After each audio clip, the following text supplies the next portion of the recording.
Welcome, everybody, to Sunday School. Welcome back. We've got a great lesson for you all today. We want to thank Leo and Rory for being our acolyte last week, and Olive for doing communion. Way to go. Great job. We want to thank Ben and Sophia, Lily and Jolene, and Graham for doing an amazing job with our song and dance number. Every morning is Easter morning. It got us all dancing and singing, didn't it? We want to thank Chinawa and Kibwe for being our acolyte this week. And we want to thank Ellie and her dad, Chris, for doing communion. Great job. Well, our hero today is Walt Disney. Thus, you can see I'm dressed up like Mickey Mouse. Walt Disney used his imagination to dream and to create. He once said, all our dreams can come true if we have the courage to pursue them. He also said, only a life lived for others is a life worthwhile. That last quote ties in with our scripture for today, which is Philippians 2, verses 3 and 4, and says this: don't do anything for selfish purposes, but with kindness, think of others before yourself. Instead of each person watching out for their own good, watch out for what's best for others.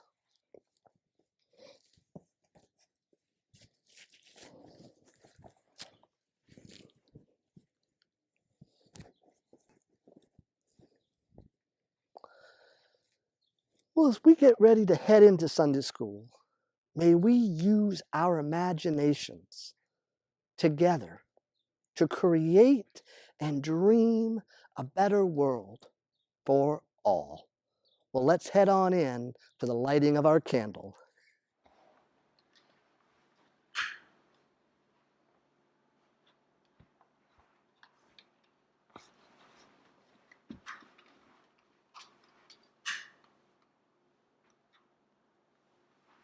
May God's light and love be with you all. I am Walt Disney. What's your happy place? Mine was this small town in Missouri called Marceline. My family moved here when I was 4 years old. I loved the big green fields and weeping willows. We'd fish in the summer and go sledding in the winter. It was the kind of place where neighbors would help each other. It was how the world was supposed to be. It's also where I saw a play called Peter Pan. Soon after, I played Peter Pan in our school play. My older brother Roy ran the ropes, so no actor was ever more committed to his role. When I was growing up, our town seemed like paradise. And the very best part of it was that my whole family was always around. One uncle was an engineer. Another uncle used to teach me all about plants. That's a Missouri evening primrose, he said. And my fancy Aunt Maggie used to bring me great gifts. Here you go, Walter, something for you to draw in. You're so good at it, you should do it more. Aunt Maggie's encouragement changed my life, especially because my dad didn't really support my drawing. When I was 7 years old, I made my first sale. Neighbors bought some of my sketches, but one day my art got me in a bit of trouble. My parents had gone into town, leaving me alone with my sister. What's this black stuff in the barrel? Tar. It's so thick and goopy. I think we can paint with it. My tar painting never came off. Years later, when we moved to Kansas City, it was still on the side of our house, my first big art display. When I was 9, we left Marceline and moved away from the big green fields, the trains, the close-knit community, In Kansas City, life was different. I'd wake up at 3:30 in the morning to deliver newspapers. I'm so tired. I'd get home at 6 a.m. and eat breakfast before school. Then I'd leave school a half hour early every day to pick up the newspapers that had to be delivered each afternoon. For 6 years, I had that delivery route. I worked so hard, I rarely had any real playtime. Our family needed the money, so I always kept at it. In the winter, the snow would come up to my neck. Fortunately, I found a friend who understood me. In 5th grade, my neighbor Walter Pfeiffer and I used to perform as Charlie Chaplin. Some teachers said I was distracted in class, that I was a dreamer, too much of a dreamer. I'd spend hours scribbling in the margins of my textbooks, entertaining others by making the pictures move when you flip the pages. Drawing was my happy place. When someone made a clubhouse, I was the one who decorated it. Eventually, I started working for a company that made advertisements they show before movies. These ads included something that was just starting back then: animation. Back then, animated cartoons were brand new. I went to the library to learn more, but there was only one book about them. One. My first short films were mainly advertisements, but soon I had my own ideas. Watch this. It's about a little girl who can enter her own dreams, a mix of live action and animation. I'm calling it Alice's Wonderland. The film seemed like such a good idea. We started our own company, but it was a total failure.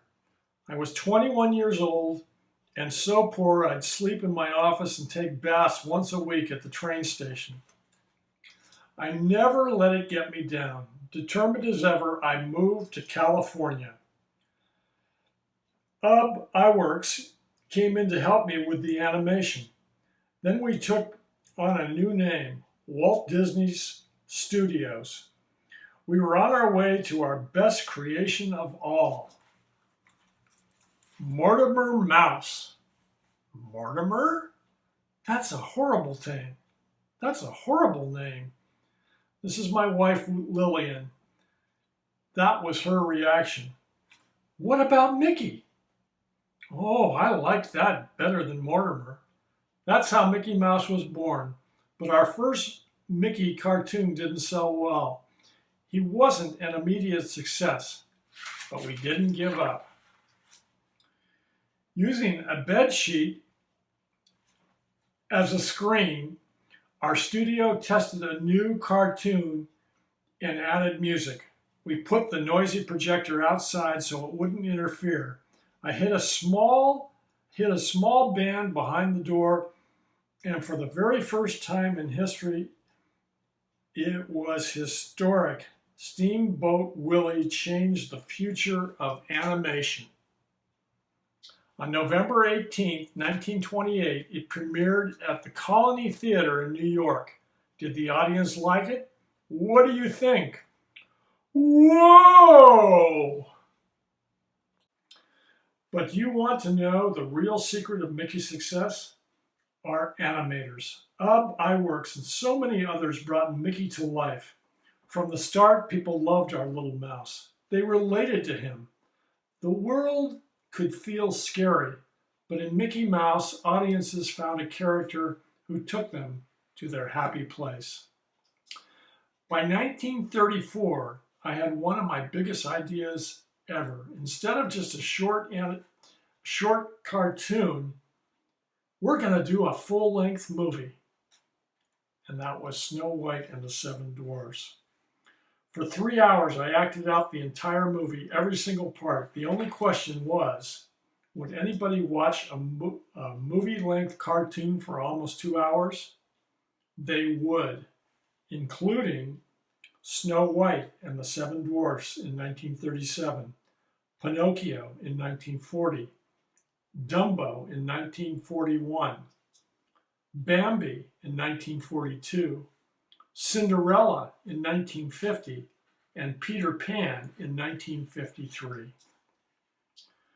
Over time, we made more than movies. On Sunday afternoons, I'd take my daughters to the Griffith Park merry-go-round. Then I started studying amusement parks and historical sites. Our plans grew. Our goal was to build the happiest place on earth. We called it Disneyland. On opening day, parts of the park ended in the dirt since we didn't have the money or the time to complete it by then. But to me, Disneyland would never be completed, not as long as there was imagination in the world. Around the same time, we expanded into television, creating shows aimed at the whole family. And of course, we're still making movies. Silly old bear. In my life, the best memories came from my childhood. Those were peaceful days, happy days. It wasn't a fantasy land. It was a real place with real people. So when do you stop being a child? When do you stop dreaming? As Peter Pan taught me all those years ago, think of the happiest things. Now I want you to think of your happy place. Got it in your heart? I promise you, it will never leave you.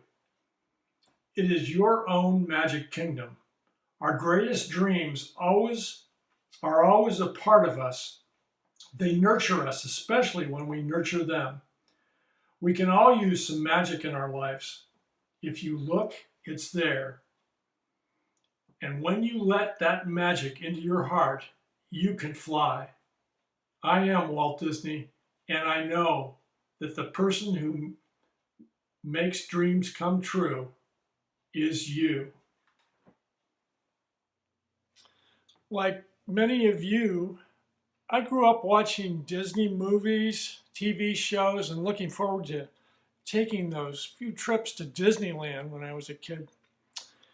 Walt Disney was a constant presence in my life and in the life of my family and my friends. On Sunday nights on NBC, one of the few networks we had, one of the few TV stations we had back then, in the early 60s and in the mid 60s, we'd watch Walt Disney's Wonderful World of Color, an hour-long show that Walt Disney introduced from his studio office in Burbank, California. Color was a big deal at the time because color TV was a new thing and it was getting better every year. This black and white photo of Walt Disney, there he is, was taken in the late 1950s or early 1960s at the San Francisco Sports and Boat Show at the Cow Palace in Daly City, California. My dad, whose name was also Graham, he's right there, did the public relations and advertising for the Sports and Boat Show, and he obviously got Walt Disney to show up one day. I don't know what they were talking about or why Walt was there, but it was a big deal, and the photo probably appeared in the newspapers the next day. It was a sad day in America when Walt Disney died on December 15, 1966. I was in the 8th grade, and my family paid tribute to Walt that evening by going to the big single-screen Fox Theater in downtown Burlingame, California, and seeing the latest Disney movie, Follow Me, Boys.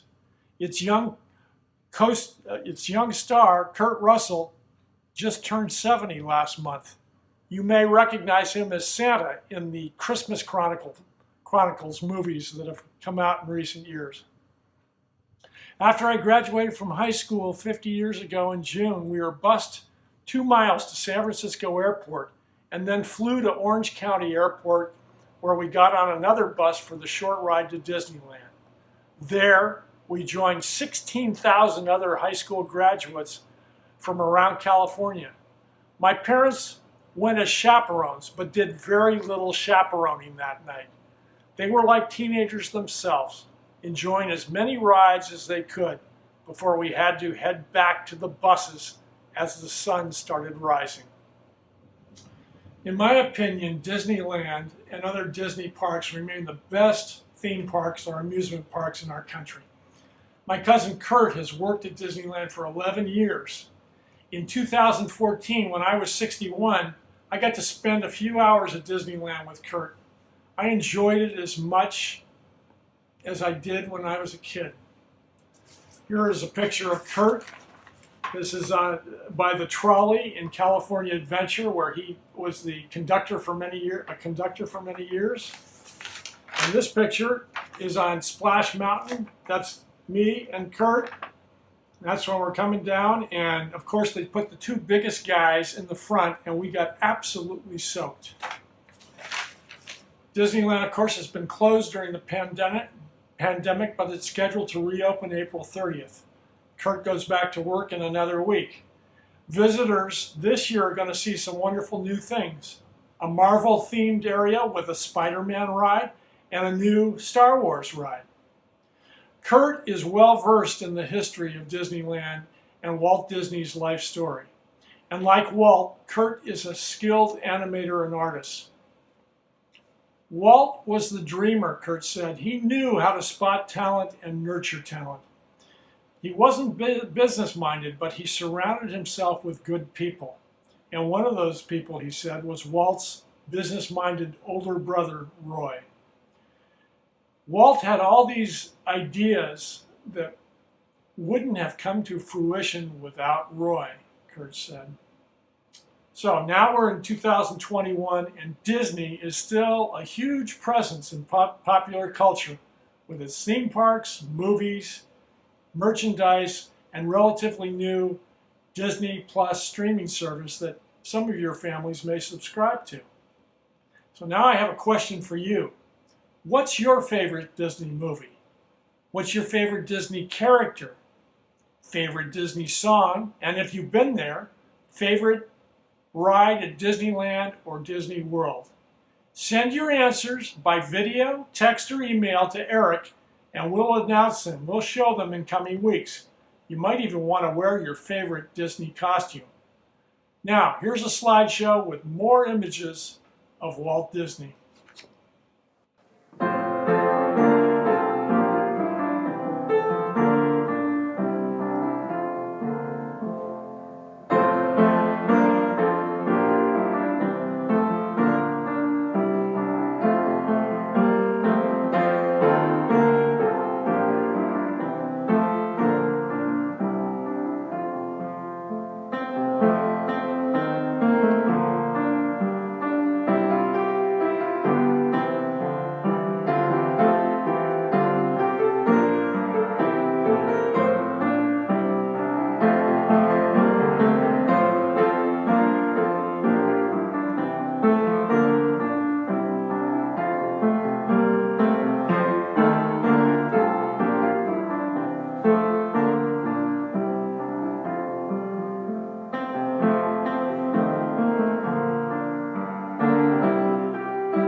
Okay, so we have this lovely thing called communion, where Jesus gathered his disciples on the day of his betrayal, which was not cool.